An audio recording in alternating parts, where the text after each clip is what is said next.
నేను నా తండ్రి నామమున వచ్చి ఉన్నాను. నన్ను గురించి లేఖనములు సాక్ష్యమిస్తున్నాయి.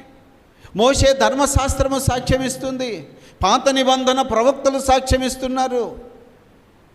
నేను ఎందుకు పంపబడుతున్నానో ముందుగా చెప్పబడింది.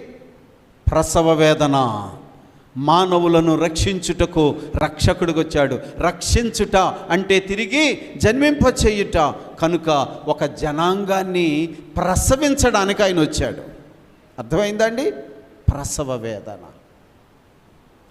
మరి ఇంత కార్యం జరిగిందని ప్రభువును అంగీకరించాము, ఆయనను మరి ఎంతో కొనియాడుతున్నాం, పండుగలు చేసుకున్నాం, ఇవన్నీ చేశాము. ఇది ఇప్పటి నుంచి కాదండి, చాలా కాలం బట్టి చేస్తున్నాం. కానీ ఇంతకీ ఏమి ఏర్పడితే మనం పరలోకంలో ఉంటామో చెప్పాలి అందరూ?